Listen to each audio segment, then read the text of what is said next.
In this video, I'm going to be showing you my technique for editing photos in Adobe's Photoshop Express.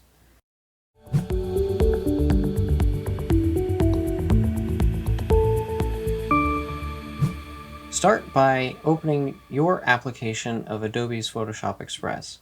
Sign in with your Adobe ID, or if you don't have one, go ahead and sign up.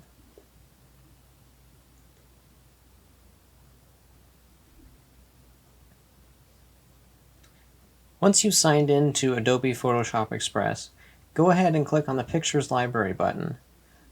In the File Explorer, find the photo that you would like to edit and begin editing. Once it opens up, you can see the different tabs on the left, which you can select to figure out which kinds of edits you want to make. I don't ever use this Looks tab. I go straight to the Corrections tab. To begin with, you're going to have exposure. Now, if your exposure is not quite right, if it's underexposed or overexposed, you can correct that here.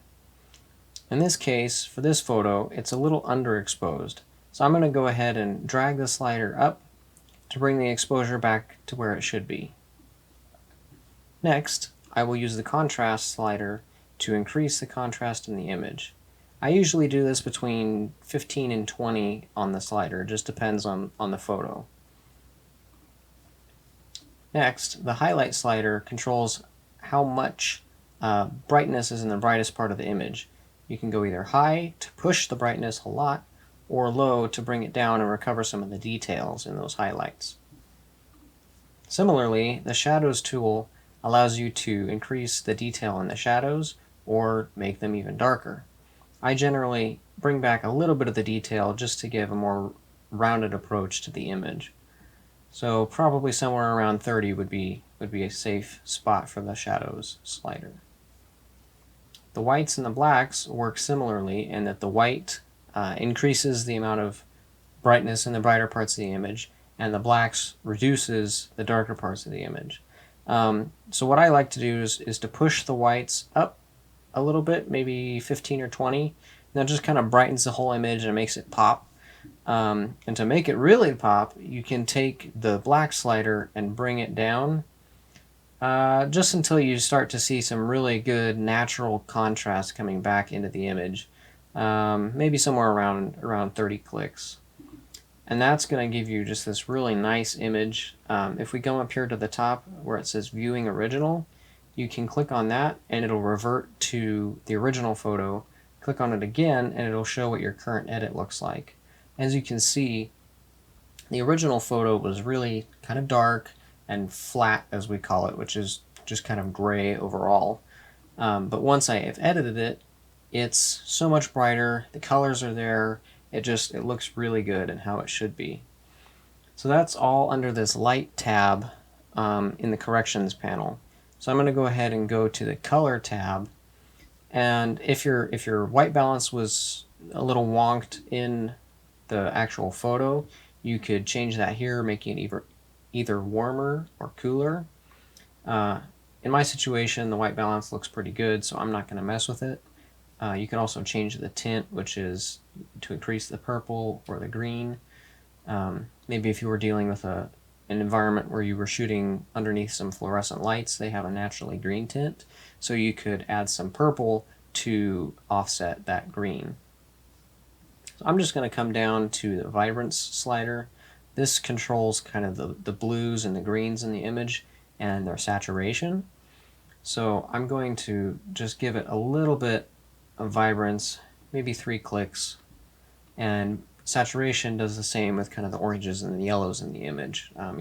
Increases the saturation. And that looks pretty good.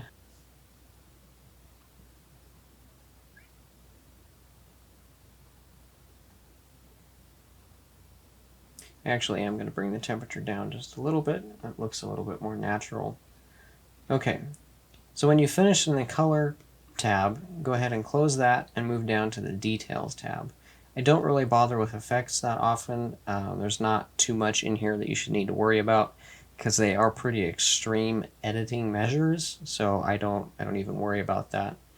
I just go right to the details, and I'm going to go to the Sharpen tab and start using that.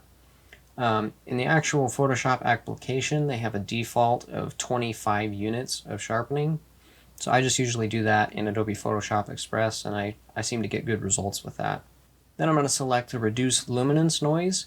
That's going to just reduce some of the noise and the graininess in the image and just make it look a lot more professional and pleasing.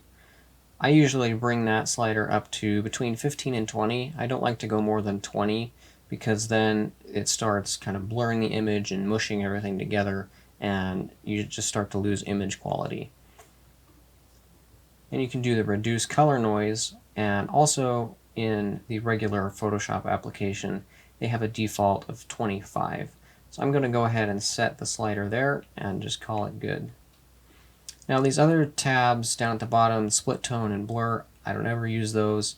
Those are more specialized and you're not going to need that in just generic photo editing. So once you've done the corrections in the corrections panel, go up to the crop panel and you'll be able to set the crop if you would like to resize the image any.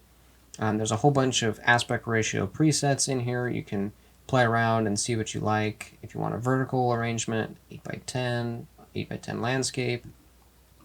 I generally just hit original, which will preserve the original aspect ratio, and then you can drag any of the corners and move the box around to resize the image to what you want. So if I wanted to get a closer look at this really gorgeous insect, I would drag the square here, and then if you'd like to preview what the final image would look like, I usually just click on one of the other panels and it'll resize the image and you can get a feel for that. Once you've done that, you can come up here to the Save Share button at the top, click on that and hit Save. Find the folder that you would like to save your new edited photo in, rename it whatever you would like, and you're off and running. So there's a quick tutorial on how to use Adobe's free Photoshop Express editor. Thank you for watching, and I hope you have a wonderful day.